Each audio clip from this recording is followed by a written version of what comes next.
எதுக்கு எடுத்தாலும் தேசபக்தி, தேச நலன், தேசத்துடைய பாதுகாப்பு இப்படின்ற பெயரை சொல்லியே இங்க எதை வேணாலும் செய்யலாமா, அதை எப்படி நாங்க அனுமதிக்க முடியும் அப்படின்னு சொல்லி டபுள் இன்ஜினா செயல்பட்டு வரக்கூடிய பாஜகவுடைய அரசை நாட்டுடைய உயர்நீதிமன்றம் வெளுத்து வாங்கி இருக்கிறாங்க. குறிப்பா சொல்லணும்னா ஒரு கல்லூரி மாணவி, அதுவும் 19 வயது மட்டுமே நிரம்பி இருக்கக்கூடிய ஒரு மாணவியை கைது பண்ணி ஜெயில வச்சு எக்ஸாம் எழுத விடாம பண்ணியிருக்கிறாங்க. ஆபரேஷன் சிந்தூரை பத்தின ஒரு கேள்வி அவங்க எழுப்பியதற்காக இந்த அளவுக்கு நீங்க ஒரு மாணவியை நடத்துவீங்களா, கைது பண்ணுவீங்களா அப்படின்ற கேள்வி எழுப்பி இருக்கிறாங்க. இதை எப்படி நாங்க அனுமதிக்க முடியும், அதுவும் சட்டத்துடைய ஆட்சி நடைபெறக்கூடிய ஒரு இடத்துல அப்படி எப்படி நீங்க பண்ண முடியும்னு சொல்லி பாம்பே உயர்நீதிமன்றம் அதிரடியான பல கேள்விகளை அவங்க கிட்ட கேட்டிருக்கிறாங்க. அதே போல அந்த மாணவியை விடுவிக்கணும் அப்படின்னு சொல்லி சில விஷயங்களையுமே பட்டியலிட்டு இருக்கிறாங்க. குறிப்பா இந்த வழக்கை 2 நீதிபதிகள் விசாரிச்சிருக்கிறாங்க. ஜஸ்டிஸ் கௌரி கோட்சே அப்படின்ற ஒரு பெண் நீதிபதியும், அதே மாதிரி ஜஸ்டிஸ் சோமசேகர் சுந்தரேசன் அப்படின்னு சொல்லக்கூடிய வேறொரு ஆண் நீதிபதியுமே இந்த அமர்வுகள்ல பல்வேறு விதமான கேள்விகளை அடுக்கி இருக்கிறாங்க. பாஜக அரசு, குறிப்பா சொல்லணும்னா டபுள் இன்ஜின் தேசபக்தி அரசாகிய மகாராஷ்டிரா என்டிஏ அரசுக்கு பலத்த அடி விழுந்திருக்கு.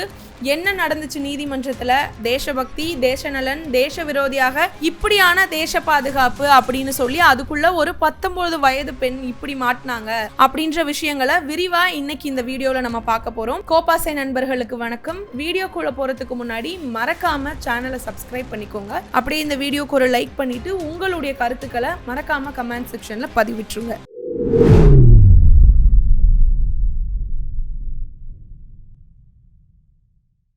என்ன பெரிய தேச பாதுகாப்பு, தேச நலன், என்னெல்லாம் பெரிய தேசபக்தி இது அப்படின்னு நீங்க சொல்றீங்க அப்படின்றது புரியல அப்படின்ற மாதிரியான சில கேள்விகளை நீதிபதி அதிரடியா கேள்விகளை கேட்டிருக்கிறாங்க. அதே போல அந்த மாணவியை நீங்க விடுவிக்கணும் அப்படின்னு சொல்லி அவங்க சொல்லி இருக்கிறாங்க. இப்போ இதுக்கு பின்னணி என்ன அப்படின்றத பத்தி, இந்த கேஸை பத்தின ஒரு பேக்ரவுண்ட் விஷயத்தை நம்ம பார்ப்போம். அதாவது ஒரு 19 வயது கல்லூரி மாணவி, இவங்க மே மாதம் 7ஆம் தேதி அன்னைக்கு ஒரு போஸ்ட்டை இன்ஸ்டாகிராம்ல ஷேர் பண்றாங்க. ஆபரேஷன் சிந்தூர் குறித்து கேள்வி எழுப்பக்கூடியதா இருக்கு. அதுல என்ன கேட்டிருக்காங்க அப்படின்னா, போர்ன்ற ஒரு விஷயம் இப்ப தேவையானதா இருக்கா, இந்த சூழல்ல ஏன் இந்த மாதிரியான ஒரு நெருக்கடி ஏற்படுது அப்படின்ற மாதிரி ஒரு விமர்சன பார்வையில ஒரு போஸ்ட்டை ஷேர் பண்றாங்க. ஈவன் தோ அவங்க அந்த போஸ்ட் அவங்க போஸ்ட் பண்ணல, ரீஷேர் தான் பண்றாங்க. அந்த போஸ்ட் பெரிய அளவுக்கு விமர்சனங்கள் விவாதமாகவும் மாறுது. அதுக்கப்புறமா அந்த போஸ்ட் அவங்க டெலீட் பண்ணிட்டு, நான் இதை வேற விதமா புரிஞ்சுக்கிட்டேன், அதனால பகிரங்கமா மன்னிப்பு கேட்கிறேன் அப்படின்னு போஸ்ட போட்ட 2 மணி நேரத்திலேயே அந்த மாணவி டெலீட் பண்ணிடுறாங்க.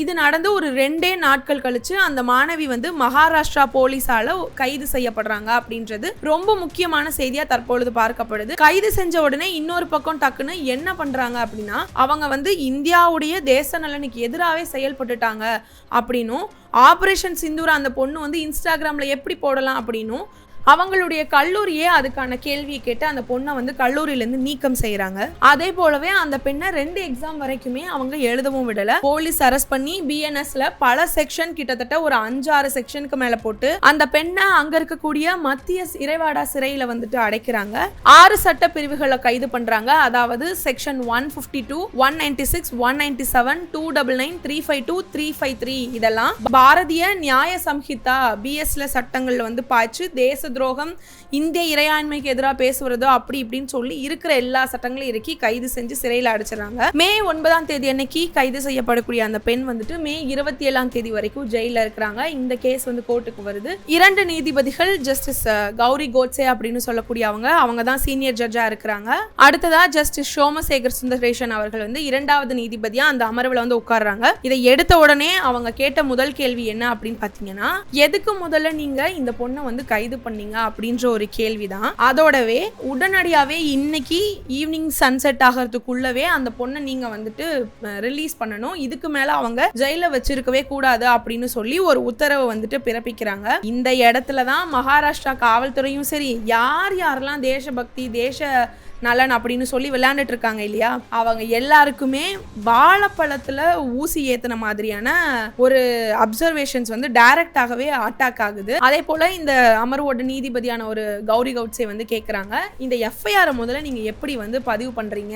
7ஆம் தேதி அவங்க ஒரு போஸ்ட் ரீஷேர் பண்றாங்க. அதுவும் 2 மணி நேரத்துல அவங்களே அதை மன்னிப்பு கேட்டு டெலிட்டும் பண்ணிடுறாங்க. இப்போ இப்படி ஒரு பப்ளிக் அப்பாலஜியை இஷ்யூ பண்ணதுக்கு அப்புறமா கூட நீங்க எஃப்ஐஆர் அதுக்கப்புறமா எப்படி பதிவு பண்றீங்க அப்படின்னா இந்த மன்னிப்பை வந்து நீங்க ஏத்துக்கல அப்படின்றத அர்த்தமாகுது. அதே போல இந்த டிஸ்கிரிஷனரியா செஞ்சிருந்தாலுமே கூட அதை நான் வாபஸ் வாங்கிக்கிறேன் அப்படின்னு அவங்களே சொன்னதுக்கு அப்புறமா கூட அவங்க ஒரு இம்மெச்சூர்ட் அப்படின்ற ஒரு மென்டாலிட்டியில இருக்கிற ஒரு வயசுல இருக்கிற பெண்ன்றதுனால அவங்க கிட்ட சீர்திருத்தம் அப்படின்றதுக்கான வழியில உட்கார்ந்து வேறு ஒரு பார்வையை தெளிவுபடுத்துறதை விட்டுட்டு ஒரு கிரிமினலை கையாளுறது போல எப்படி நீங்க அவங்கள அரெஸ்ட் பண்ணி ஜெயிலில் உட்கார வைக்க முடியும் அப்படின்னு சொல்லி 2 நீதிபதிகளுமே வந்து கேள்வி கேட்குறாங்க. அதே போல இந்த பெண்ணின் சார்பில் இருந்து வேறொரு பெண் வழக்கறிஞர் தான் வந்துட்டு ஆஜராகிறாங்க. இது வந்து ரொம்ப அப்சல்யூட்டான ஷாக்கிங்கான ஒரு விஷயமா இருக்கு. இந்த மாணவியோடைய வாழ்க்கையை ஒட்டு மொத்தமாக சீரழிக்கணும் அப்படின்றது தான் வந்துட்டு காவல்துறையும் சரி, காவல்துறை செயல்பட்டிருக்கிறதுக்கு ஈக்குவலாக அந்த பெண்ணுடைய காலேஜுக்கும் இதில் வந்துட்டு போதுமான அளவுக்கு பார்ட்டிசிபேஷன்ஸ் இருக்குது அப்படின்னு சொல்லி அவங்க வந்து வெளுத்து வாங்குறாங்க 2 பேரையுமே. அதோடவே அந்த பெண்ணோடைய மனநலம், உடல் நலம், எமோஷனல் ஸ்டேட்டஸ் எப்படி இருக்குது அப்படின்றத அந்த பெண்ணோட சார்பில் இருந்து ஆஜராகக்கூடிய வழக்கறிஞர்கிட்ட நீதிபதிகள் கேட்டு தெரிஞ்சுக்கிறாங்க. இது அடுத்ததான் மிக முக்கியமான ஒரு விஷயம், அந்த மாணவருடைய பாதுகாப்பு அப்படின்றது ஒன்று. அதில் போதுமான அளவுக்கான ப்ரொடெக்ஷனை அவங்களுக்கு கொடுக்கணும் அப்படின்றத அவங்க உத்தரவிடுறதாகவும் தெரிவிக்கிறாங்க.